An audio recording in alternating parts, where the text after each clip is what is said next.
मुझे मागणी, हीच मुझे प्रार्थना, हेच मुझे मागणी.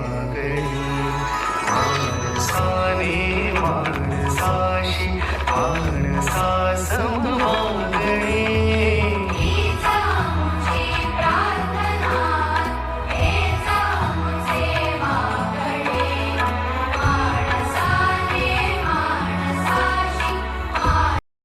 हे नाव अजून माझ्या लक्षात येत. त्याचप्रमाणे ऑफिसमध्ये काम करणारे क्षत्रिय भाऊसाहेब होते. त्यांनी खूप चांगलं काम केलं, सर्वांनी चांगलं काम केलं. तुम्ही शिक्षण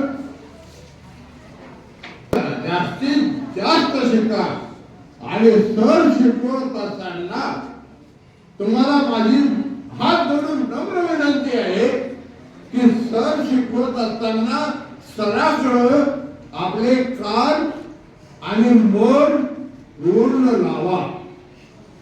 सराचं शिकवलेलं ध्यानात घ्या. सर शिकवत असताना काही वेळेला तुम्हाला समजत नाही, समजलं नाही, सर विचारतात समजलं का? ज्यांना समजलं नाही ते म्हणतात हो हो हो हो हो मोठ्याने आवाज करतात. असं करायचं नाही.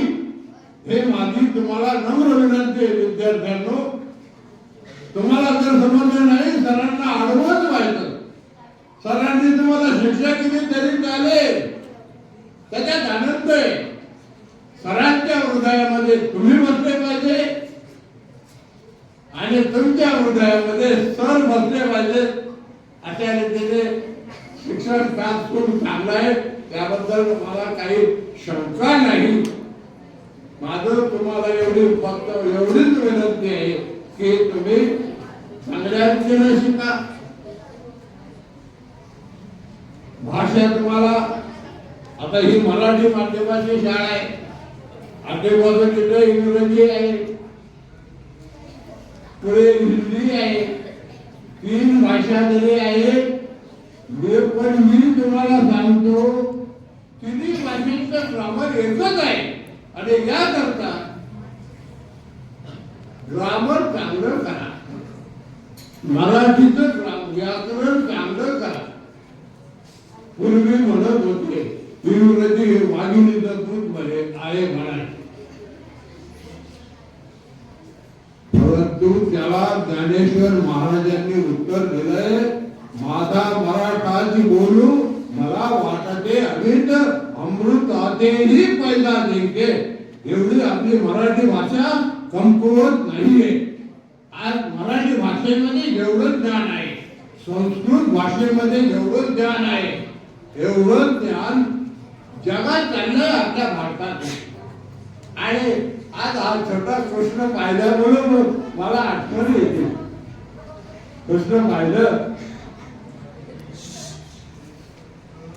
श्रावण मासी हर्ष मानसी हिरवळ दाटे चोळीकडे क्षणात येते सरसर शिरवे क्षणात फिरले ऊन भरे वर देवगता इंद्रधनुचा गोपदुवेली विनलासे नभो मंडपे कुणी भासे.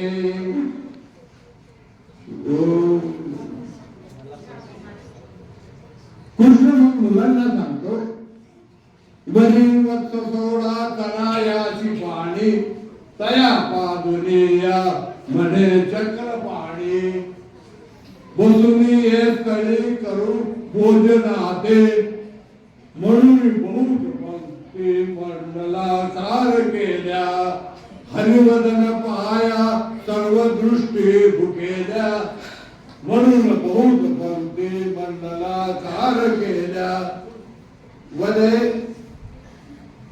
बुकिंग ग्लास सप्रेम घालून हाती दही भात दे सर्वलीला पाहते. मला या बालकृष्णाला पाहिल्यानंतर मला आठवण आली, जुनी आठवण आहे. पण आता सगळं विसरत चाललो. असू द्या, चांगलं शिका, शिक्षकाकडे सगळं लक्ष द्या. शिकवतात ते स्मरणात ठेवा. घरी गेल्यानंतर त्याचं मनन करा, म्हणजे तुमचा अभ्यास झाला. अभ्यास काय अभ्यास आहे? जे माहीत नाही ते माहीत करून घ्यायचं. आणि त्याला तुम्ही म्हणता अभ्यास काय ते सर शिकवताना ते लक्षात बरोबर ऐका. घरी गेल्यानंतर त्याचं म्हणून करा सरांनी काय शिकवलं. हा तुमचा अभ्यासच आहे. एवढं बोलून ते माझे 2 शब्द संपवतो आणि माझे 2 शब्द वेडे वाकडे तुम्ही ऐकले याबद्दल मी तुमचा आभारी आहे. तुम्हाला सर्वांना माझा नमस्कार आहे, आशीर्वाद आहे.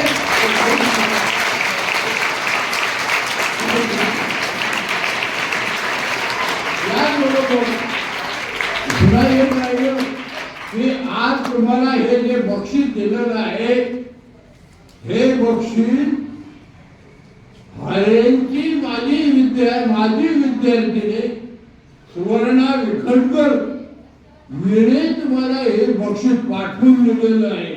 आणि त्या विखणकर बाईंनी माझ्या हस्ते हे तुम्हाला देण्याकरता सरांना सांगितलंय. आणि याबद्दल मी विखणकर बाईचे सुद्धा आभार मानतो. त्या जरी मोठे आहेत माझ्या विद्यार्थिनीच आहे पण मी त्यांना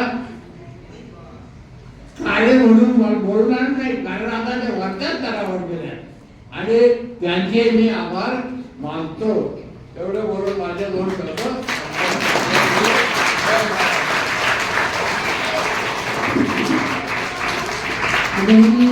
सरांनी आपल्याला गुरुजींनी आपल्याला खूपच मोलाचे आणि उपयुक्त महत्वपूर्ण असं मार्गदर्शन केलेले आहे.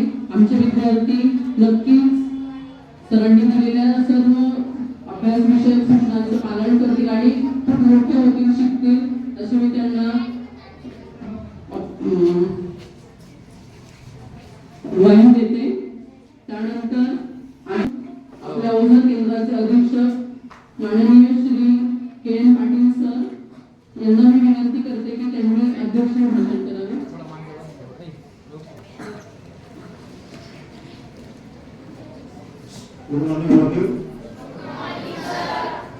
आजच्या या वक्तृत्व स्पर्धेचे प्रमुख अतिथी आदरणीय सौरभजी,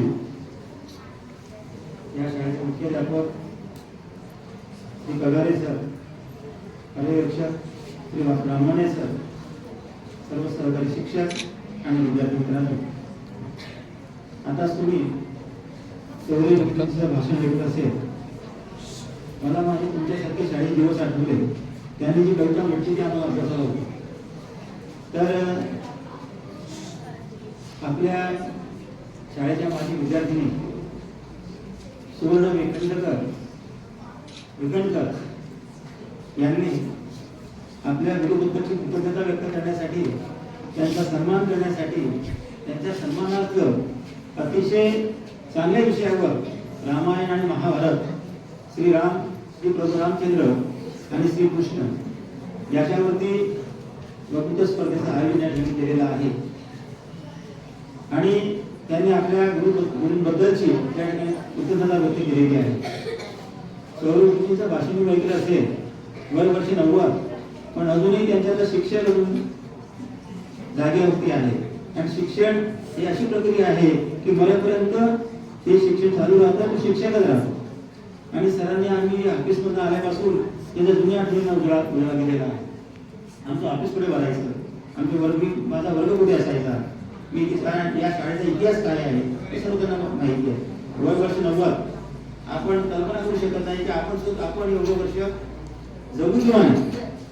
आणि सरांनी जे तुम्हाला अतिशय अनमोल मार्गदर्शन केलेलं आहे ते मी सर्वांनी लक्षात घ्यायचं आहे. शाळा चांगली आहे, शिक्षक चांगले आहेत, फक्त विद्यार्थ्यांनी घेण्याची क्षमता तुमच्यामध्ये निर्माण व्हायला हवी. आणि अभ्यास करत असताना सरांनी गुरुजींनी सांगितलं की वर्गात शिकवल्याचं स्मरण करा, त्याचं मनन करा, चिंतन करा आणि मग पुढे परीक्षेला तुम्ही सामोरं जा. तर खूप मोठा अनुभव, कदाचित सरांचा बोलण्याच्या वेळेस तुम्हाला कल्पना नसेल, पण स्टेजमध्ये सर्व भाऊक झाले. आणि खरं आणि जुने शिक्षक आम्हाला आठवले की ज्यांनी आम्हाला खरोखर घडवलेलं आहे. असे जुने शिक्षक आणि त्यांचे विचार जर ऐकलं तर खरोखर अगदी मन भारावून येतं. आणि तुम्ही नशिबवान आहात की तुम्हाला विद्यार्थ्यांना चौरे बुद्धींचं तुम्हाला मार्गदर्शन लाभलेलं आहे, त्यांचा आशीर्वाद तुमच्या पाठीशी आहे. आणि तुम्ही आज त्यांच्या सुंदर विखणकर यांनी त्यांच्या सन्मान ठेवलेल्या ज्या वक्तृत्व स्पर्धा ज्या आहेत त्याच्यामध्ये मी भाग घेतलेला आहे. ज्या विद्यार्थ्यांनी आम्ही भाग घेतलेला आहे अशा विद्यार्थ्यांना मी शुभेच्छा देतो आणि मी या ठिकाणी माझे वक्तव्य संपवतो.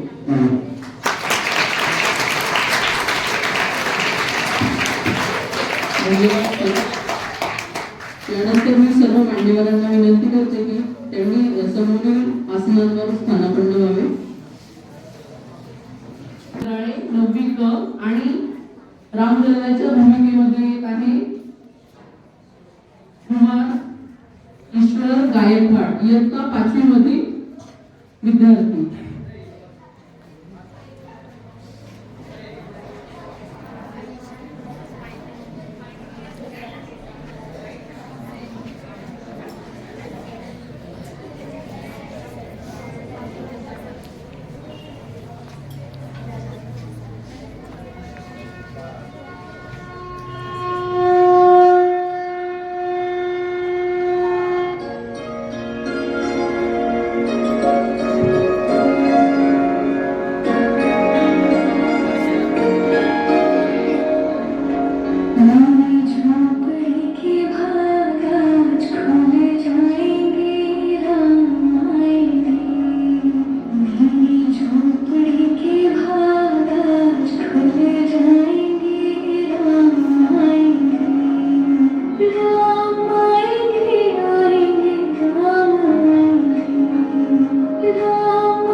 सगळ्यांचे वक्तृत्व ऐका. माननीय प्रधानाचार्य, परीक्षक, अतिथिगण, शिक्षकगण और मेरे प्यारे दोस्तों, मैं कोमल भार्गव, मेरे पाठशाला का नाम है पोखरे एजुकेशन सोसाइटी एचएल हाई स्कूल मराठी मीडियम मोजोटा। मैं 5वीं कक्षा की छात्रा हूँ। आज मैं आपको महाभारत की एक कथा सुनाने वाली हूँ। महाभारत में 5 पांडव थे। पहले का नाम था युधिष्ठिर, दूसरे का नाम था भीम, तीसरे का नाम था अर्जुन, चौथे का नाम था नकुल और पांचवे का नाम था सारंग। आज मैं आपको महाभारत के बलवान पांडव भीम की कथा सुनाने वाली हूँ। एक आदरणीय प्रधानाचार्य जी, परीक्षक, अतिथिगण, शिक्षकगण और मेरे प्यारे दोस्तों, मैं कोमल लालेला आज मैं आपको महाभारत की एक कथा सुनाने वाली हूँ। मेरी पाठशाला का नाम है पोखरे एजुकेशन सोसाइटी के एचएल हाई स्कूल मराठी मीडियम मोजोटा। मैं 5वीं कक्षा की छात्रा हूँ। महाभारत में 5 पांडव थे। पहले का नाम था युधिष्ठिर, दूसरे का नाम था भीम, तीसरे का नाम था अर्जुन, चौथे का नाम था नकुल और पांचवे का नाम था सारंग। आज मैं आपको महाभारत के सबसे बलवान पांडव भीम की कथा सुनाने वाली हूँ। एक दिन भीम जंगल के रास्ते से जा रहे थे। तभी वहाँ उन्हें एक वृद्ध वानर अपनी पूंछ फैलाए बैठा होता।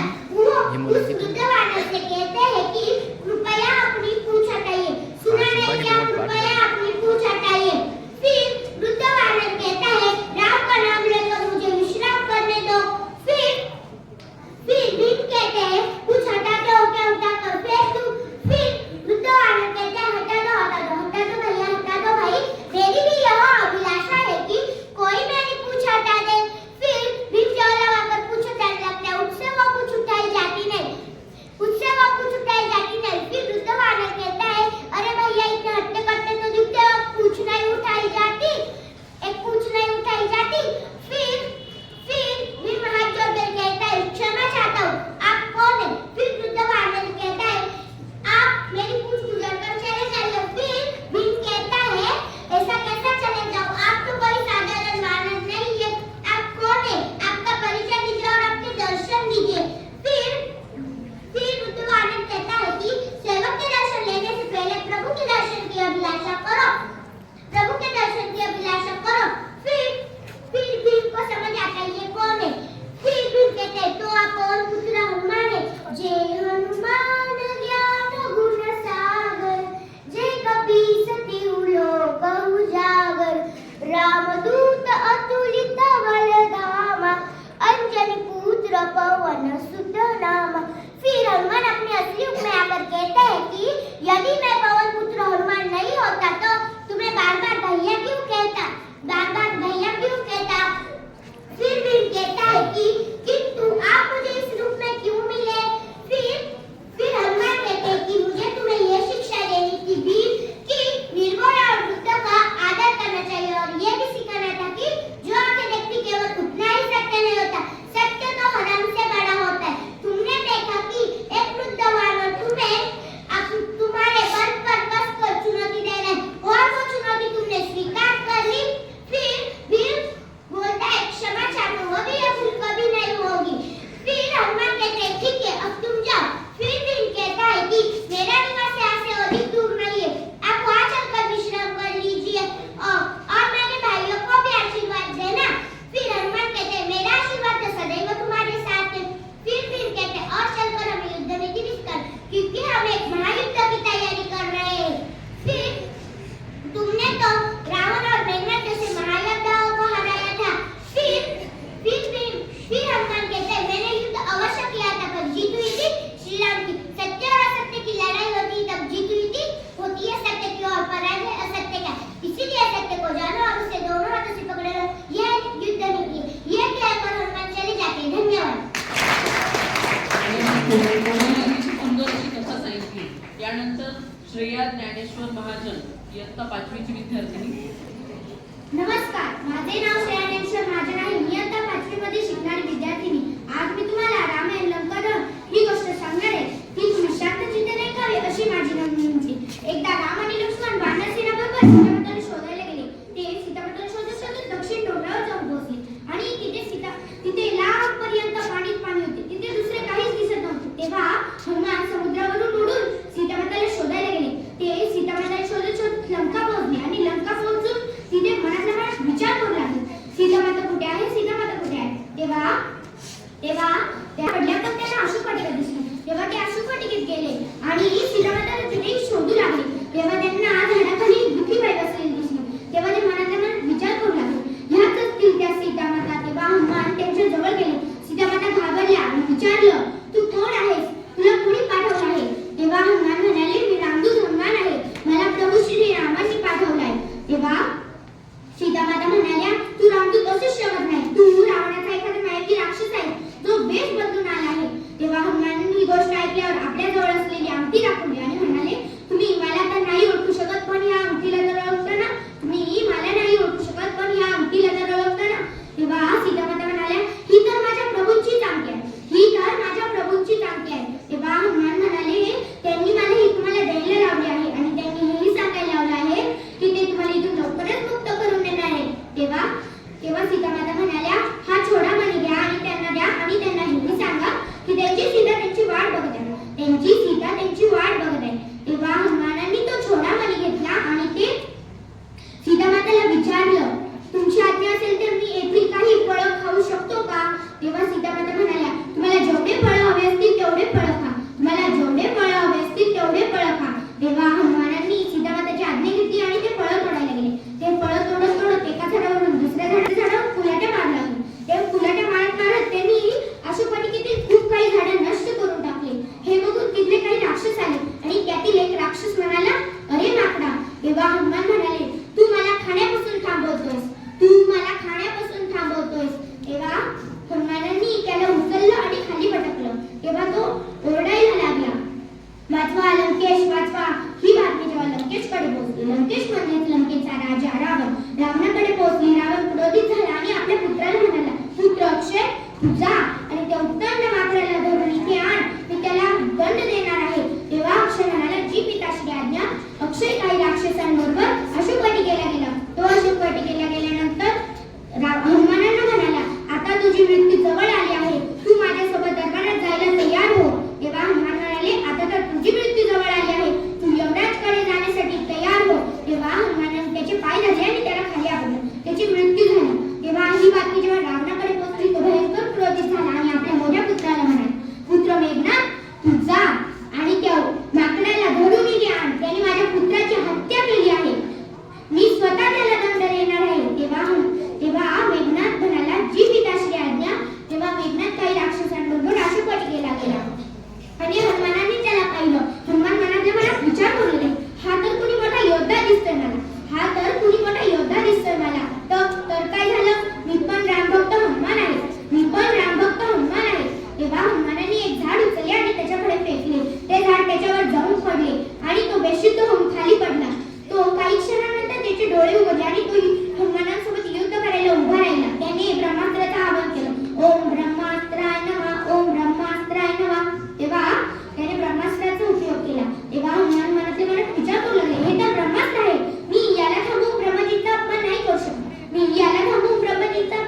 शकत. तेव्हा हनुमान म्हणाले, थांब राक्षसा, तू ब्रह्मास्त्राचा उपयोग नको करूस. मी तुझ्या दरबारात यायला तयार आहे. तेव्हा मेघनाथ ते ब्रह्मास्त्राचा उपयोग न करता नागशस्त्राचा उपयोग करून हनुमानांना बांधले आणि दरबारात नेले. तेव्हा रावणाने हनुमानांना विचारले, तू कोण आहेस? तुला कोणी पाठवलं आहे? तेव्हा हनुमान म्हणाले, ज्याच्या पत्नीचं छळ अपहरण करून लंकेमध्ये आणलं त्या प्रभू श्री रामांनी पाठवलं आहे मला.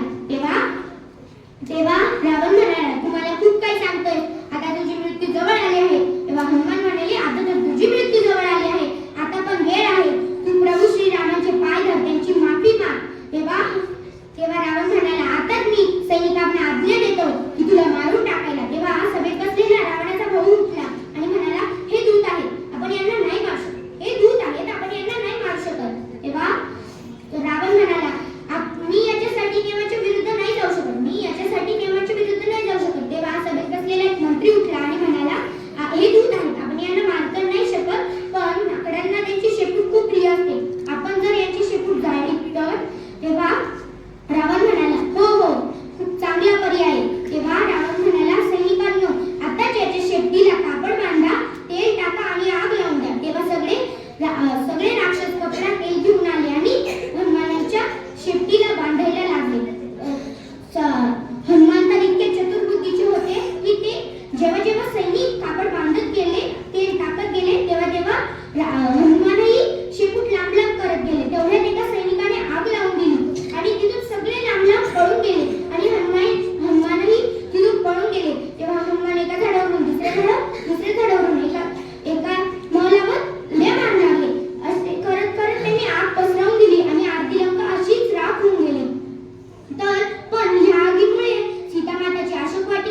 शांतता पाळायची आहे.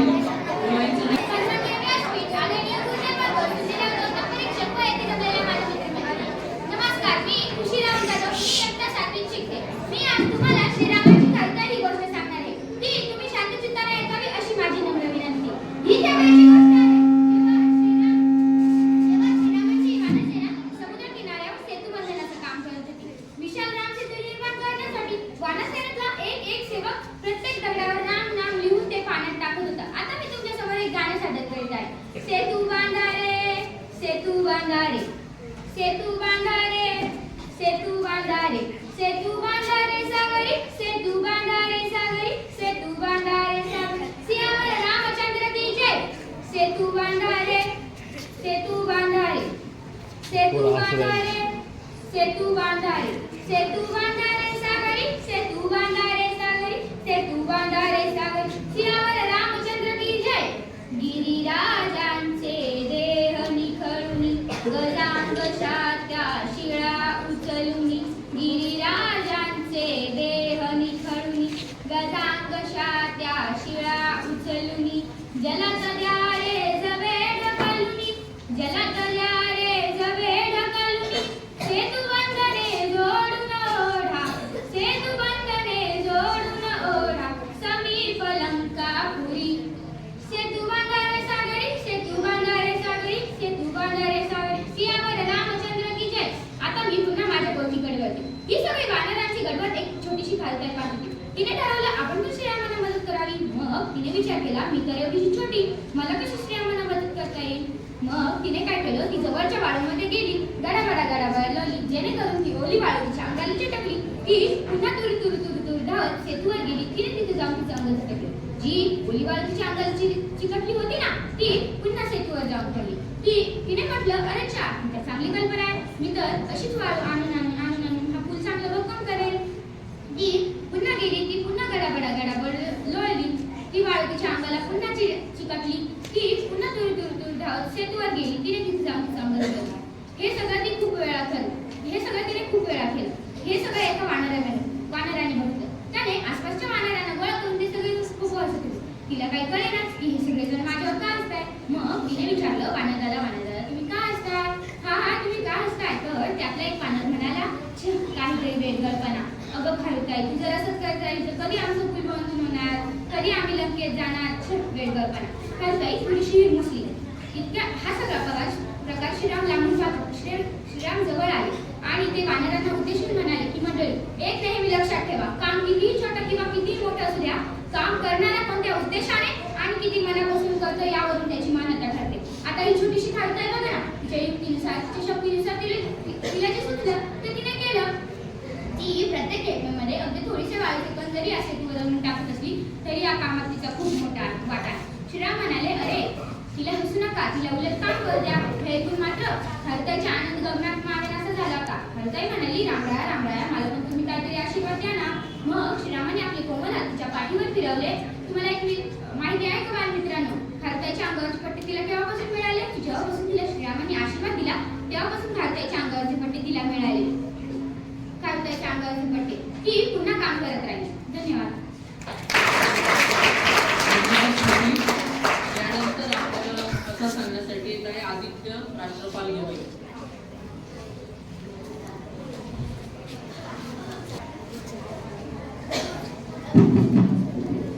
नमस्कार, माझे नाव आदित्य राष्ट्रपाल घेवळे. मी इयत्ता 7वीत शिकणारा विद्यार्थी. भगवत गीता हमारी भारतीय संस्कृति की आधारशिला है. हमारे हिंदू धर्मशास्त्रों में श्रीमद् भगवत गीता का बहुत ही महत्वपूर्ण और सर्वप्रथम स्थान है. श्रीमद् भगवत गीता में 18 पर्वों और 700 श्लोक है. श्रीमद् भगवत गीता के रचयिता वेदव्यास जी हैं और श्रीमद् भगवत गीता महाभारत के भीष्म पर्व का ही एक अंग है. और श्रीमद् भगवत गीता की लोकप्रियता प्रतिदिन बढ़ती जा रही है, क्योंकि लोकप्रियता में इससे बढ़कर कोई दूसरा ग्रंथ है ही नहीं. इससे बढ़कर कोई दूसरा ग्रंथ है ही नहीं. श्रीमद् भगवत गीता में विशेषकर बहुत प्रभावशाली ढंग से धार्मिक सहिष्णुता की भावना को प्रस्तुत किया गया है. यह हमारी भारतीय संस्कृति की एक बहुत बड़ी विशेषता है. और श्रीमद् कुरुक्षेत्र में जब कौरवों और पांडवों के मध्य हो रहे युद्ध में जब अर्जुन अपने परिवार वालों को देखकर युद्ध करने से विमुख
गट क्रमांक 2 इयत्ता 8वी ते 10वी यामधून सर्वप्रथम येणार आहे मानसी हेमंत पवार.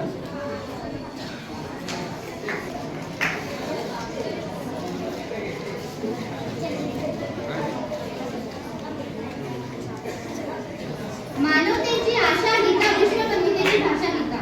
मनुष्य अपने हृदय से जो दान कर सकता है वो अपने हाथों से नहीं कर सकता और मौन रहकर जो कुछ कह सकता है वो अपने शब्दों से नहीं कह सकता, क्योंकि परिवर्तन ही संसार का नियम है. कर्मण्यवादी कारस्ते मा फलेषु कदाचन मा कर्मफल हेतुर्भूर्मा ते संगोऽस्त्व कर्मणि. म्हणजे मनुष्याने फळाच्या अपेक्षा न करता कर्म करत राहिले पाहिजे, कारण कर्म करणे हा माणसाचा धर्म आहे. हा भगवान श्रीकृष्णांचा उपदेश आहे. प्रथमतः श्रीमद भगवद्गीता हा विषय जेव्हा संयोजकाने निवडला तेव्हा 125 देशांमध्ये 3 लाखाहून अधिक घराघरांमध्ये गीतेचा प्रसार करत इस्कॉन आणि संघटना पूर्ण जगभरात पोहोचवण्याचं काम करीत आहे.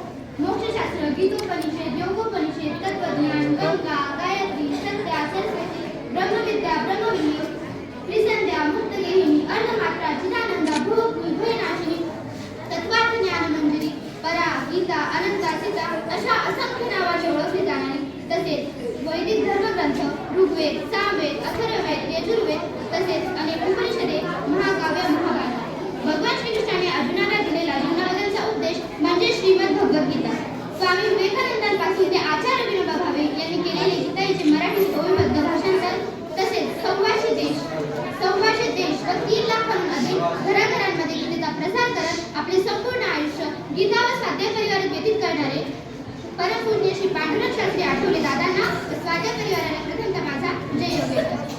अतिथी मान्यवर सुज्ञ न्यायमूर्ती परीक्षक प्राचार्य महोदय, आदरणीय गुरुवर्य, विद्याधर श्रोते व माझे आत्मीय बंधू आणि भगिनी, मी कुमारी मानसी हेमंत पवार इयत्ता 8वी गोखले एज्युकेशन सोसायटीचे HR हायस्कूल मराठी माध्यम उद्धव टाउनशिप व मी आपल्यासमोर विषय मांडते श्रीमद भगवद्गीता. सुमारे 5000 वर्षांपूर्वी भगवान श्रीकृष्णाने अर्जुनाला गीता सांगितली. गीतेत 18 अध्याय व 700 श्लोक आहेत. भारतीय या ग्रंथाला अतिशय पवित्र ग्रंथ मानतात. हिंदू धर्मातील सर्वात पवित्र ग्रंथापैकी एक असं त्याला ओळखलं जातं. हे महाभारतातील विष्णू पर्वात दिलेले उपनिषद आहे. भगवद्गीतेत एकेश्वरवाद, कर्मयोग, ज्ञानयोग याविषयी अतिशय सुंदरपणे चर्चा केली गेली आहे. अर्जुन विषाद योग, सांख्ययोग, कर्मयोग, ज्ञानकर्म संन्यास योग, कर्मसन्यास योग, आत्मसंयम योग, अक्षर ब्रह्मयोग, राजविद्या राजबुद्धी योग, विभूती योग, विश्वरूप दर्शन योग, भक्ती योग, क्षेत्रज्ञ विभाग योग, गुणत्रय विभाग योग, पुरुषोत्तम योग, देवासुर संपद विभाग योग, श्रद्धात्रय विभाग योग, मोक्ष संन्यास योग. ही गीतेतील 18 अध्याय आहेत. वास्तविक पाहता श्रीमद भगवद्गीतेचे महत्त्व एक शब्दात वर्णन करणे कोणालाही शक्य नाही, कारण हा अत्यंत रहस्यपूर्ण ग्रंथ आहे. या सर्व वेदांचे तात्पर्य सांगितले आहे. व गीतेतील संस्कृत भाषा इतकी सुंदर व सरळ आहे की थोड्याशा अभ्यासाने मनुष्य ती सहज जाणू शकतो. परंतु गीतेचा आशय इतका सखोल आहे की जन्मभर सतत अभ्यास करून देखील त्याचा थांब लागत नाही. नेहमीच नवनवे भाव उद्भवत असल्यामुळे गीता नेहमीच नवी वाटते. तसेच नेहमी श्रद्धा व भक्तियुक्त अंतःकरणाने विचार करू लागल्यास गीतेतील प्रत्येक शब्दामध्ये एक रहस्यमय अर्थ दडल्याचे प्रत्यक्ष अनुभव असेल. गीतेची पार्श्वभूमी ही महाभारताच्या युद्धाची आहे. ज्याप्रमाणे सामान्य माणूस आपल्या जीवनातील संकटांमध्ये अडकतो व त्यांच्याशी लढण्याऐवजी त्यापासून दूर पळून जाण्याचा विचार करतो, अगदी त्याचप्रमाणे महाभारतातील महामानव म्हणजे अर्जुन त्याच्या समस्या जीवन व क्षत्रिय यांच्याशी लढण्याचा प्रयत्न करताना तो घाबरतो व क्षत्रिय धर्मावर नाराज होतो. अगदी अर्जुनाप्रमाणे धर्माविषयी भ्रमित झालेले आपण सर्वजण निराश होतो किंवा आपल्या समस्यांमुळे विचलित होऊन दूर पळून जाण्याचा विचार करू लागतो. म्हणूनच भगवान श्रीकृष्णाने हे महान ज्ञान सर्वसामान्यांना विवेकी मार्ग दाखवण्यासाठी मांडले आहे. यदा यदा हि धर्मस्य ग्लानिर्भवतु भारत अभ्युत्थानमधर्मस्य तदात्मानं सृजाम्यहम्. अर्थातच जेव्हा जेव्हा धर्मावर संकट येते किंवा धर्माचा ऱ्हास होतो व अधर्माची वाढ होते तेव्हा तेव्हा भगवान श्रीकृष्ण स्वतः आपले रूप असतात व आकार घेऊन लोकांसमोर प्रकट होतात. जेव्हा दुर्योधन कुरुक्षेत्र युद्धासाठी संपूर्ण नारायण सेना मागून घेतो तेव्हा भगवान श्रीकृष्ण अर्जुनावर व्यंग करत म्हणतात, हार निश्चित हे तेरी मत हो तू उदास, अरे हार निश्चित हे तेरी मत हो तू उदास, अरे माखन तो दुर्योधन ले गया बची है सिर्फ छास.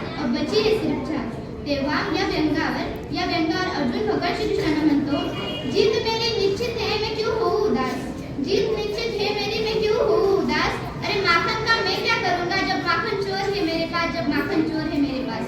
म्हणून भगवान श्रीकृष्ण संपूर्ण भगवद्गीता सांगून अर्जुनाला म्हणतात, मामेकं शरणं व्रजः म्हणजे या सृष्टीत केलेले सर्व कर्म कर्तव्ये सर्व पाप पुण्य तू मला अर्पित करत जा. मी तुला सर्व पापांपासून मुक्त करेन व माझं संशय पूर्ण ज्ञान तुला प्राप्त होईल. भगवान श्री कृष्ण म्हणतात की माफ करना और शांत रहना सीखिए. आप ऐसी ताकत बन जाओगे कि पहाड़ भी आपको रास्ता देंगे. जिस प्रकार स्वर्ण अग्नि स्वर्ण को परखती है उसी प्रकार संकट वीरों को परखता है. अगर कोई आपको अच्छा लगता है तो अच्छा वो नहीं बल्कि अच्छा आप हो, क्योंकि उसमें अच्छाई देखने वाली नजर आपके पास है. कि जिस वक्त जीना गैर मुमकिन सा लगे उस वक्त जीना फर्ज है इंसान का, और है जरूरी लहरों के साथ खेलना तब जब हो समुद्र पर नशा तूफान का, जब हो समुद्र पर नशा तूफान का. आणि मनात हा विश्वासही हवा कि अंतिम जीत मेरी होगी ये निश्चित परिणाम है. कि अंतिम जीत मेरी होगी ये निश्चित परिणाम है. उसे कौन हरा पाएगा जिसके स्वामी स्वयं श्री कृष्ण भगवान है, स्वयं श्री कृष्ण भगवान है. और अगर किसी का अच्छा ना कर सको तो किसी का बुरा भी मत करना, क्योंकि दुनिया कमजोर है, दुनिया बनाने वाला नहीं, दुनिया बनाने वाला है. शेवटी एवढेच म्हणेन की बिन चले भभूति नहीं, बिन चले अनुभूति नहीं. कोई चलता पद चिन्हों पर है, कोई पद चिन्ह बनाता है. रचता है जो इतिहास जग में वही पूजा जाता है, वही पूजा जाता है. जय हिंद, जय श्री कृष्ण. विद्यार्थी मंडळ, मी कुमारी संजय अशोक पवार इयत्ता 8वी क मध्ये विद्यार्थी. माझे शाळेचे नाव गोखले एज्युकेशन सोसायटीचे एचएल हायस्कूल मराठी माध्यम. माझा विषय आहे श्रीमद भगवद्गीता हिंदू धर्मातील पवित्र ग्रंथ आहे. हिंदू शास्त्रात भगवद्गीतेला सर्वप्रथम मानले जाते. भगवद्गीतेमध्ये 18 पर्व आणि 66 श्लोक आहेत. गीतेतील लेखक महर्षी व्यास आहेत. भगवद्गीता ही हिंदू पर्वापेक्षा लोकप्रिय आहे. गीतेची लोकप्रियता दिवसेंदिवस वाढत चालली आहे. भारतीय संस्कृतीचे वैशिष्ट्य असलेल्या भगवद्गीतेमध्ये परस्पर सहिष्णुते भावना अतिशय प्रभावशाली मानण्यात आली आहे. धर्मक्षेत्र कुरुक्षेत्रात पांडव यांच्यात झालेले युद्ध अर्जुनाच्या नातेवाईकांना पाहून युद्धापासून दूर जाऊ लागला. पवित्र युद्धाच्या प्रसंगी शुकमुल अर्जुनाला श्रीमद भगवद्गीतेचा उपदेश करताना श्रीकृष्ण म्हणाले की मनुष्याने निस्वार्थ कार्य करताना परिणामाची अपेक्षा करते. कर्मणेवाधिकारस्ते मा फलेषु कदाचन मा कर्मफले दुर्गुणमाते संकोचो कर्मणि. अर्थात मनुष्याने फळाची अपेक्षा न करता कर्म करत राहिले पाहिजे, कारण कर्म करणे हा मनुष्याचा धर्म आहे. आत्म्याला शास्त्रात श्रीकृष्णाने अर्जुनाला सांगितले की आत्मा अमर आहे. शरीराचा नाश जरी झाला तरी आत्मा मरत नाही. ज्याप्रमाणे मनुष्य जुने वस्त्र काढून नवीन वस्त्र धारण करते तसेच आत्मा सुद्धा जुने शरीर सोडून नवीन शरीर धारण करते. ज्याप्रमाणे तसेच बहुना जन्मनामन्ते ज्ञानवान मा प्रपद्यते वासुदेवः सर्वमिति सो महात्मा सुदुर्लक्ष. म्हणजे गोपाळकृष्णाच्या गीतेत अशा कोणत्याही प्रकारची कमिटमेंट नाही. कतुर्म कतु अन्यथा कतुर्म असा समर्थ भगवान ते पुष्कळ आपल्याला जन्माची शेवटी असे सांगतात. गीता में कहा गया है कोई भी अपने कर्म से भाग नहीं सकता. गीता में कहा गया है कोई भी अपने कर्म से भाग नहीं सकता. कर्म का फल तो भुगतना नहीं पड़ता है, कर्म का फल तो भुगतना नहीं पड़ता है. मला अभिमान आहे की मी अशा देशात जन्माला आले की ज्या देशात श्रीमद भगवद्गीतेसारखा पवित्र ग्रंथ लाभला आहे, पवित्र ग्रंथ लाभला आहे. जय श्री कृष्ण. धन्यवाद. धन्यवाद तनुजा. यानंतर नैतिक रमेश मोरे. माझे नाव नैतिक रमेश मोरे. मी तुम्हाला भगवद्गीतेचे 2 शब्दात महत्त्व सांगणार आहे जे तुम्ही शास्त्रामध्ये नाही कळले. कृष्णकालीन परमेश्वराचे गुरु कोणते शास्त्र पुस्तक रूपाने उपलब्ध नव्हते. शुद्ध ज्ञानाच्या परंपरेला मोडून त्यांनी 4 वेद, ब्रह्मसूत्र, महाभारत, भगवद्गीता सारखे पूर्वसंचित भौतिक तसेच अध्यात्मिक ज्ञान संकलित करून ते स्वतः शेवट दिला की सर्व पारिषदो गाव दोगा गोपाल नंद सर्व वेदांचे प्राण असणारे उपनिषदांचे सार गीतेमध्ये आहे.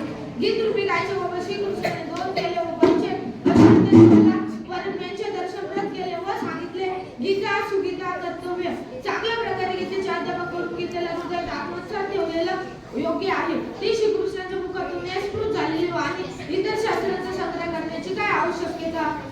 एकम शास्त्रम देवकी पुत्रम गीतम एको देवा देवकी पुत्रम एव. अर्थात एकच असे शास्त्र आहे जे श्रीकृष्णाच्या मुखातून गायले गेलेले आहे. गायले प्राप्त करून घेण्यासारखे देवकी पुत्र श्रीकृष्णाचा हा एक देव आहे. सरळ सुरुवातीपासूनच आपले शास्त्र आहे. महिजन रघुपती बिनु अनुरागा के कोटी जपविरागा. म्हणजे अर्जुन एक प्रतीक आहे. जर प्रत्येक असे नाही वाटत असेल तर गीतेचे अध्याय सोडून द्या. गीतेचे अध्याय सोडून द्या. निमित्त आणि पश्चामी विपरीत केशव. म्हणजे अरे कृष्णा हे मला लक्ष काही चांगले चांगले दिसत नाही. हे उत्तर लोकांना मारून आपलं काहीच कल्याण होणार नाही हे पण मला दिसत आहे. हरे कृष्णाला मारून कोणाचे कल्याण होते का? जे झाले ते चांगले झाले, जे होत आहे ते पण चांगले होत आहे, जे होणार आहे ते पण चांगले होणार आहे.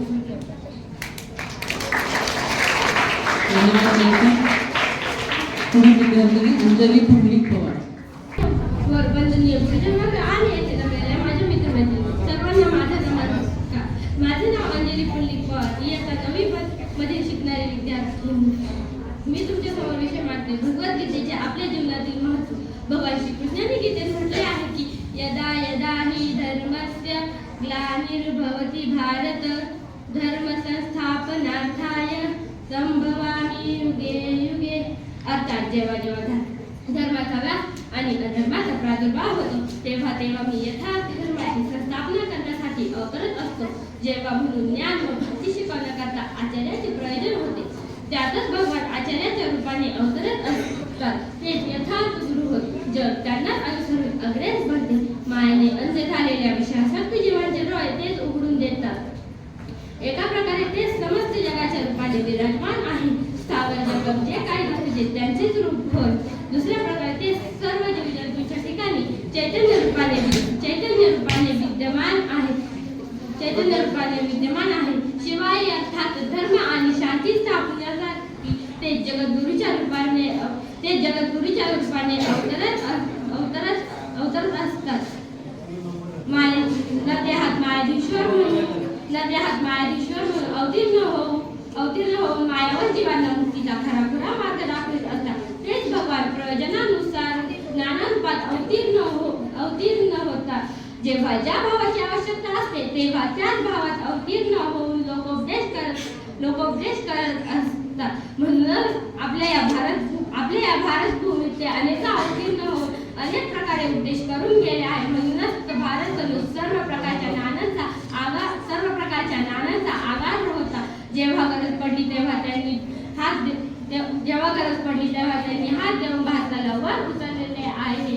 म्हणूनच आजपर्यंत देखील दलित, अत्याचार आणि दुष्काळ यांनी पीडित अशा या भारतात कितीतरी धर्मवीर आणि कर्मवीर आविर्भूत होऊन आम्हाला मार्गदर्शन करीत असतात. धर्माच्या क्षेत्रात आपला देश इतर देशांपेक्षा आजपर्यंत श्रेष्ठ आहे. यथार्थ धर्म आणि भक्तीचा आदर्श येथेच आढळतो. धर्माच्या क्षेत्रात आपण उन्नत आहोत. आपल्या देशाची प्राणशक्ती धर्मात आहे. धर्मातच जणू जगत आहे. येथे स्वच्छ स्नानादी सामान्य नित्य कर्मापासून तर विवाहादी महत्वपूर्ण सामाजिक व्यवस्थापर्यंत सर्व धर्माचेच अंग मानले जाते. पूर्वी धर्म म्हटले की लोकांना विचित्र भयंकर काहीतरी वाटायचे. ज्ञानी म्हटला की लोक त्याच्याकडे नास्तिक म्हणून गुन्ह्याच्या दृष्टीने पाहत असत. अहब्रह्मास्मी म्हटले की भक्त आपल्या कानावर हात ठेवायचे. तसेच ज्ञानी देखील भक्ताला भ्रामक समजुतीने झपाटलेला समजून उडवून लावायचा. एक कथा आहे. शिव आणि राम यांच्यात विरोध झाला. म्हणून शिवचे अनुयायी म्हणजे भूते आणि रामचे अनुयायी म्हणजे वानर यांचे युद्ध सुरू झाले. पुढे शिव व राम यांचे ऐक्य झाले. दोघे एक प्राण एकात्म झाले. परंतु भूते व वानर यांचे युद्ध काही संपुष्टात आले नाही. की आचार्यगणामध्ये कुठलाही विरोध नव्हता खरा, परंतु त्यांचे अनुयायी नेहमी विरोध करण्यात दंग असायचे. हल्ली मात्र असे वाटते की तो विरोधाचा भाव जणू कमी होत चालला. ते वादळ जणू अधिक क्षमत चालले आहे. योग ज्ञान ते वादळ जणू अधिक क्षमत चालले आहे. योग ज्ञान कर्म भक्ती प्रवृत्ती या सर्वच भावांचा एकच भगवंतापासून उदय पावले आहे असे वाटत आहे. मी पूर्वीच सांगितले होते की यथार्थ ज्ञानी व भक्त्यात खरोखर विरोध नाही. सर्व धर्म परित्यज्य मामेक शरण भजरः.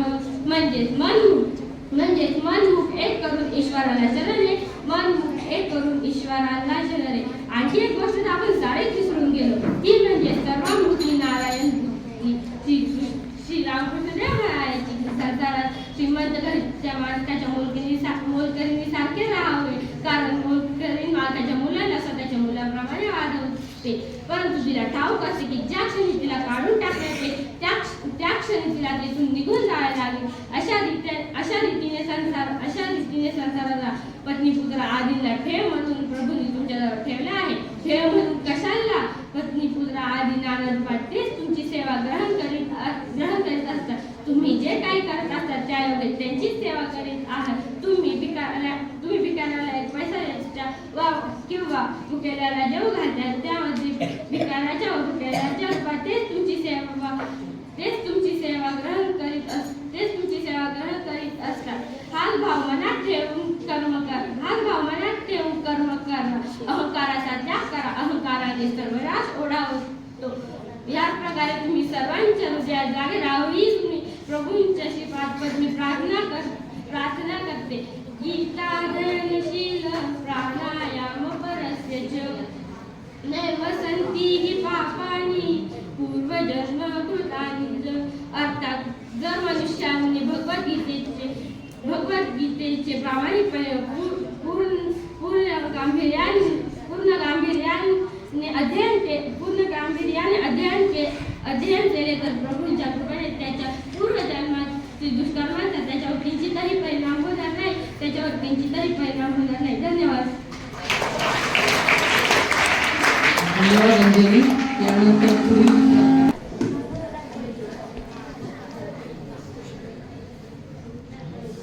विद्यापीठावर उपस्थित मान्यवर पूजनवर्ग व येथे जमलेल्या माणसांना विद्यार्थी मित्र मैत्रिणी नमस्कार. मी खुशी मनोहर जाधव, इयत्ता 9वी सी विद्यार्थिनी. विद्यार्थी मित्रांनो, मी तुम्हाला भगवद्गीतेच्या अभ्यासातील महत्त्व आणि भगवद्भाव याच्याविषयी सांगणार आहे. भगवंताला आपण शिकणे खूप कठीण आहे, कारण त्याचे कोणतीही अपूर्णता नाही आणि कमतरता नाही. जसे एखादी विद्वान व्यक्ती थोड्या कमी शिकलेल्या विद्यार्थ्यांना आकर्षण करतो, धर्मान निर्धाराला आकर्षण घेतो, रूपाने आकर्षण घेतो. पण ज्याला कसलीही कमतरता नाही, कसलीही उणीव नाही, अशा भगवंताला आकर्षण करणे अशी भक्ती करणे हेच खरे जीवन आहे. भगवंताला एकाच गोष्टीचे आकर्षण आहे आणि ते म्हणजे आपली भक्ती आणि मन. भगवंताला आपल्या सन्मान करण्यासाठी मनाला सुशोभित करायला हवे. मनाचे सुशोभन म्हणजे संकल्प हा भव्य, एकांत आणि उच्च असायला हवे. संकल्पना प्रामाणिकपणा आणि त्यात निष्ठेची जोड असेल तर त्यात सुगंध येतो. अनपेक्ष हसुचिर दक्ष उदासीनो गतव्यर्थ सर्वारंभ परित्यागी यो मद्भक्त समेप्रियः. हा भगवद्गीतेतील 12वें अध्यायातील श्लोक आहे. यावर श्रीकृष्ण म्हणतात, जो माझा भक्त वेदविज्ञानावर अवलंबून असतो, जो शुद्ध, कुशल, एकाग्रहित आणि चिंतनरहित असतो, ज्याला कोणतेही फळ प्राप्त करण्यासाठी महान कार्य करावे लागत नाही, तो भक्त मला अत्यंत प्रिय आहे. विद्यार्थी मित्रांनो, गीता प्रामुख्याने मनुष्याच्या आयुष्याशी संबंधित आहे. गीतेचा योग्य प्रतिशब्द म्हणजे जीवन जगण्याची कला. मानवी जीवनात येणारे सुख, दुःख, कर्म, नोकरी, शिक्षण इत्यादी सर्व ज्ञान दिलेले आहे. भगवद्गीतेच्या 18 अध्याय आणि 66 श्लोकांमध्ये इतके मोठेवर ज्ञान दिलेले आहे. जर एखाद्या व्यक्तीने त्याचे नियमाने पालन केले तर त्याची जीवन जगण्याची पद्धत बदलेल व त्याचे जीवन आपोआप सोपे होईल. गीतेत प्रामुख्याने कर्माला महत्त्व दिलेले आहे. श्रीकृष्ण म्हणतात की मनुष्याने काम केले पाहिजे आणि फळाची चिंता भगवंताला सोडली पाहिजे. जर एखाद्या व्यक्तीला फळाची आवश्यकता असेल तर त्याचे जीवन आपोआप सोपे होईल. विद्यार्थी मित्रांनो, भगवद्गीतेच्या ज्ञानाने मनुष्य चिंता आणि तणावापासून मुक्त होतो. भगवद्गीतेच्या ज्ञानाने मनुष्य आत्मजागरूक होतो आणि त्याच्या जीवनात फक्त आनंद आले. श्रीकृष्ण गीतेत म्हणतात की चांगले बरोबर चांगले राहा, परंतु वाईटाबरोबर वाईटही राहू नका, कारण धीराने टाकता येतो पण शिकल्याने साफ करता येत नाही. श्रीकृष्ण गीतेत असेही म्हणतात, कुणी कोणाचे आयुष्य बदलू शकत नाही, कारण त्याला चांगले प्रयत्न, प्रेरणा आणि मार्गदर्शन तर करू शकतात ना. श्रीकृष्ण म्हणतात, कोणाचं जीवन अशी संधी मिळाली तर तुम्ही स्वार्थी बनू नका. श्रीकृष्ण गीतेत म्हणतात, आपली भाग्य ही कृतज्ञ करण्याचे फळ आहे आणि ते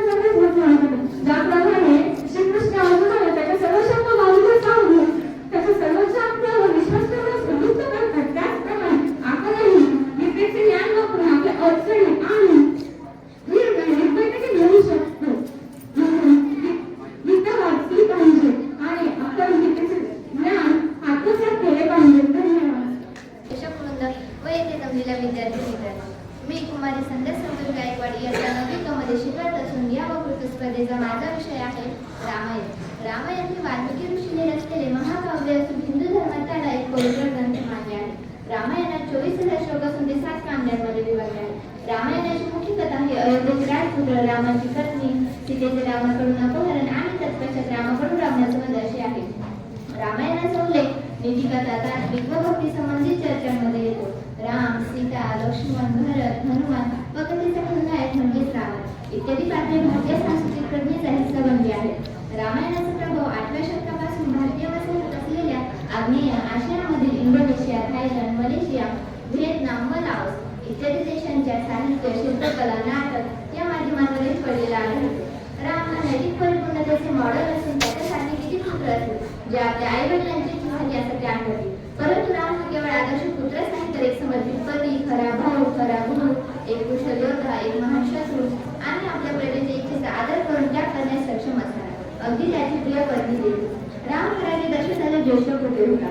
तो युवराज होता आणि नुकताच सिंहासनावर बसणार होता. परंतु रामाची सावत्र आई कैकेयीने संपूर्ण योजना उघडली. तिने घोड्याच्या पाठीशी असलेल्या दासी सेविकेच्या चिंतामणीने राजाकडे 2 वरदान मागितले होते, जे त्याने तिला एका युद्धात दिले होते. तो फिक्स होता पण वरदान संपायचे होते. रामाला 14 वर्ष वनवास भोगावा लागला. तो त्याची प्रिय पत्नी सीता व त्याचा धाकटा विश्वासू भाऊ लक्ष्मणासह वनात गेले. वन झोपडीत अनुपस्थित असल्यामुळे रावणाने सीतेचे अपहरण केले. रावणाचा युद्धात पराभव करून वध करण्यात आला. सीता सावरली. सर्वत्र आनंदात तो सिंहासनावर आरूढ झाला. परंतु पुढील दुर्दैव त्याची वाट पाहतच होते. रावणाच्या बंदिवासात असताना सीतेच्या पौत्रतेबद्दल शंका घेणाऱ्या आपल्या प्रजेचे समाधान करण्यासाठी त्याला सीतेला वाल्मिकींच्या वन आश्रमात पाठवायचे होते. ते सर्वात दुर्गत होते. सीता वाल्मिकींच्या वन आश्रमात असताना तिने रामाच्या 2 जुळ्या पुत्रांना म्हणजेच लव आणि कुश यांना जन्म दिला होता. अयोध्येत मोठ्या यज्ञाच्या वेळी सीता आपल्या 2 मुलांसह दरबारात हजर झाली आणि रामाने त्यांचे स्वागतही केले. परंतु हृदयाने प्रचंड घायल असलेली सीता सर्वांच्या उपस्थितीत कोसळली आणि निधन पावली. सर्वांना राज्याभिषेक करण्यासाठी त्याचा प्रिय भाऊ लक्ष्मण एका गैरसमजामुळे त्याच्यापासून विभक्त झाला होता. हे सहन करणे रामाला अशक्य होते आणि त्यामुळे त्याने शरयू नदीच्या मुसळधार पाण्यात झोडून देऊन आपल्या जीवनाचा अंत केला. रामायणाचे नैतिक महत्त्व फार मोठे आहे. एकीकडे सत्याचा आदर्श, शौर्य, निष्ठा, राजकारण्यांच्या इच्छेशी शासकाची संपूर्ण ओळख, कष्ट आणि वैयक्तिक नुकसान इत्यादींचा आनंदाने स्वीकार करणे, दुष्ट शक्तीशी तडजोड न करता येणारे शत्रुत्व, तर दुसऱ्या बाजूला एका बाजूचे चित्र, दुष्ट माणसाचे वाईट हेतू, वासनेचे विध्वंसक परिणाम आणि शक्तीचा अभिमान. रामाने दुष्टाचा नाश करणे ही रामायणाची ओव्हर रायडिंग थीम आहे. आदौ राम तपोवनादिगमनं तत्त्वा मृगं साक्षरं वैदेही हरणं जटायुमरणं सुग्रीव संभाषणं वाली निग्रहणं समुद्रतरणं लङ्कापुरीदाहनं पश्चाद्रावणं कुंभकर्णहननं एतद्धि रामायणं. सर्वात प्रथम श्रीरामचंद्रांचा जन्म, नंतर तपोवनात जाऊन तेथे सुवर्णकुंभाला मारणे, सीतेचे हरण करणे, जटायूचे मरण, सुग्रीवाशी संभाषण, वालीचा वध, समुद्र तरुण, लंकापुरीचे दहन आणि त्यानंतर रावण व कुंभकर्ण यांचा नाश हे रामायणाचे थोडक्यात सारांश आहे. विद्यार्थ्यांनी शांतता पाळायची आहे. ताट बसा. वंदने गुरुजन वर्ग आणि माझे मित्र. माझे नाव पूजा शिंगाडे. मी इयत्ता 9वी ब विद्यार्थी. माझ्या शाळेचे नाव Gokhale education society HL high school Maharashtra मध्ये. माझ्या या वक्तृत्व स्पर्धेत माझा विषय आहे भगवद्गीतेतील आपल्या जीवनातील महत्त्व. निस्वार्थ होऊन फलकांक्षी न ठेवता जे कर्म केले जाते त्याला कर्मयोग म्हणतात. कर्म करायचे आपण ठेवून कर्म केले म्हणजे सुख दुःखादी कर्म भोगावे लागते. एक कर्म परत अन्य कर्म उत्पन्न करते. अशा रीतीने कर्म फलभोग सतत चालू लागते. आता असा प्रश्न उद्भवू शकतो की जर कर्म केले त्याचा फलभोग अपरिहार्य ठरत असेल तर मग आम्ही शक्यच नाही. शास्त्र म्हणते ती आहे निष्काम निस्वार्थ होऊन कर्म करा, कर्मफलावर लक्ष ठेवता कर्म करा. असे केले म्हणजे तुम्ही कर्मफलाशी लिप्त होणार नाही. आता तुम्ही म्हणू शकता की वासनाशून्य होऊन कर्म केले. कोणत्या ना कोणत्या वासनेपासून तर कर्माचा जन्म होत असतो. मी ईश्वराशी प्राप्त करून घेणार ही देखील एक वासना. याच्या उत्तर श्रीरामकृष्ण जे म्हणत असतात तेच मी सांगते. ते म्हणत ईश्वर दर्शनाची वासना ही काही वाचत म्हणून नाही. जशी खडीसाखर गोडात म्हणून नाही तसे म्हणजे गोड खाल्ल्याने जे वाईट परिणाम होतात ते खडीसाखर खाल्ल्याने असे म्हटले तेच आहे.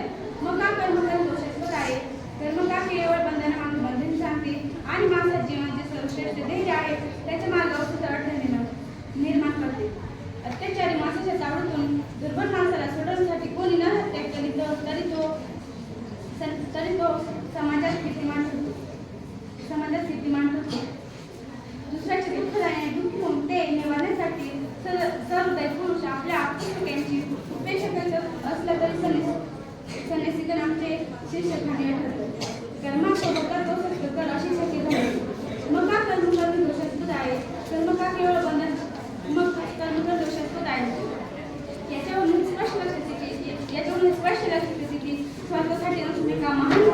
झाले फायदे पूर्तीसाठी जर करण्यात येत असेल तर हिंसा हत्या असेल कर्म देखील दोष गुन्हा ठरत नाही त्याने करता दोष पाठवून नाही. धन्यवाद.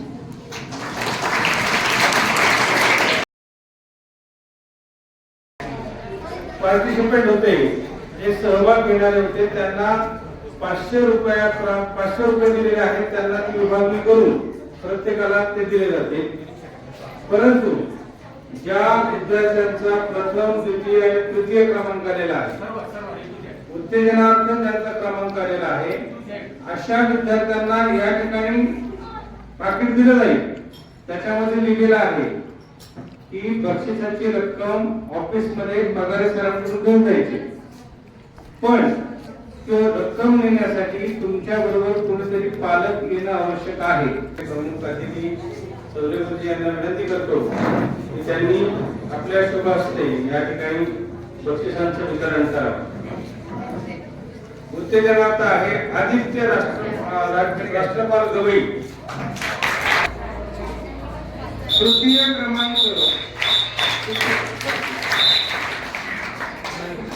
तृतीय क्रमांक त्यानंतर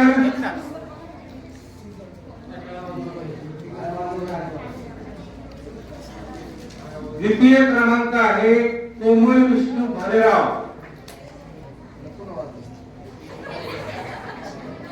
कोणाचं असेल श्रेया ज्ञानेश्वर महाजन.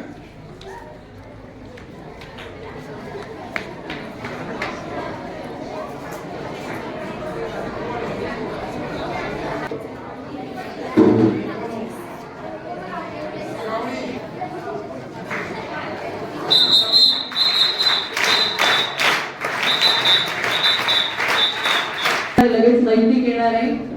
नैतिक रमेश मोरे सहभागी विद्यार्थी. पुढचे सहभागी विद्यार्थी येणार आहेत पूजा अंबादास शिंगाडे.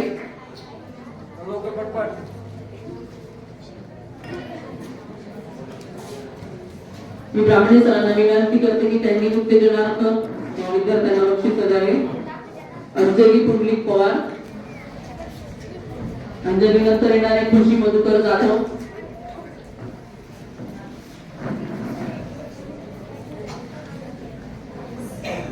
यानंतर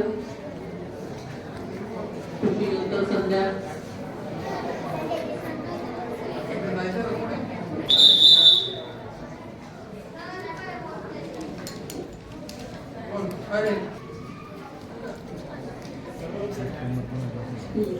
होय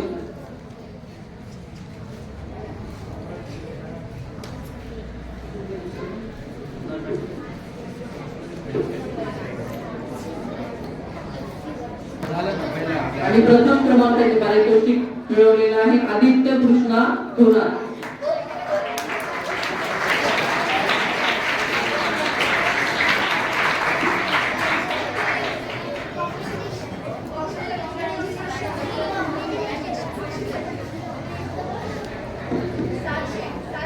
आणि त्याला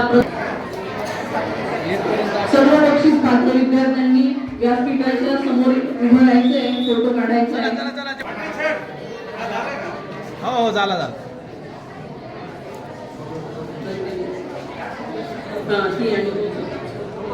त्याला दिलं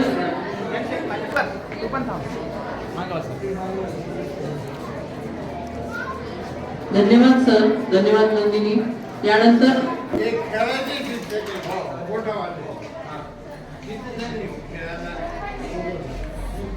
कार्यक्रम आहे.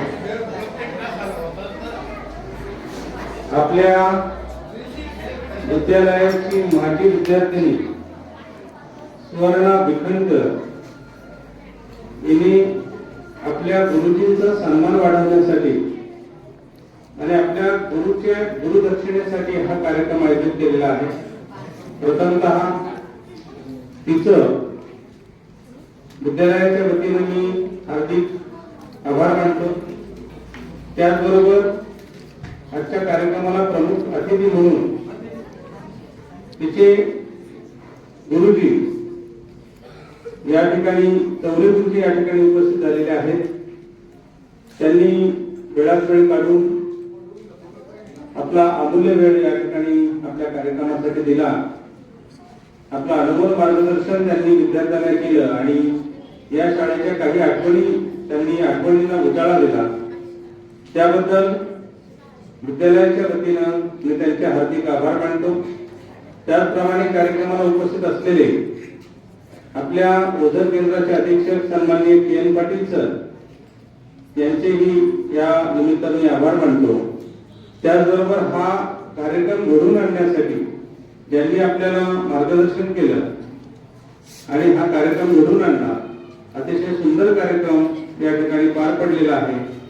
अशा आपल्या विद्यालयाचे सन्माननीय मुख्याध्यापक पगारे सर यांचे मी सर्वांच्या वतीनं हार्दिक आभार मानतो. त्याचबरोबर या कार्यक्रमासाठी ज्या शिक्षकांनी परिश्रम घेतले, ज्या शिक्षकांनी सहकार्य केलं, त्या सर्व शिक्षकांचं मी हार्दिक आभार मानतो.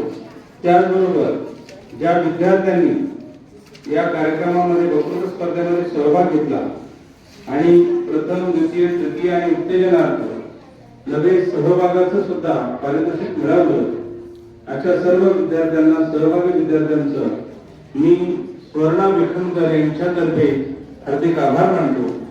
आणि सर्व विद्यार्थी या ठिकाणी अतिशय शांतपणे हा कार्यक्रम यशस्वी करण्यासाठी सहकार्य केलं, त्यांचं मी हार्दिक आभार मानतो. त्याचबरोबर जे सुंदर नृत्य या ठिकाणी सादर झालं, त्या ठिकाणी ईश्वर गायकवाड आणि नंदिनी नगराळे या विद्यार्थ्यांनी सहभाग घेऊन हा कार्यक्रम बहारदार करण्यासाठी या कार्यक्रमामध्ये सहभाग घेतलेला आहे. अशा या विद्यार्थ्यांचं मी विद्यालयाच्या वतीनं, मुख्याध्यापकाच्या वतीनं आणि माझ्या वतीनं हार्दिक आभार मानतो. आणि हे संपूर्ण कार्यक्रम ज्या शिक्षकांनी आयोजन केला त्या सर्व शिक्षकांचे मी आभार मानतो आणि या ठिकाणी थांबतो आणि सरांच्या परवानगीनं हा कार्यक्रम संपला असं जाहीर करतो. त्याचबरोबर आता सर आणि प्रमुख पाहुणे या ठिकाणी जातील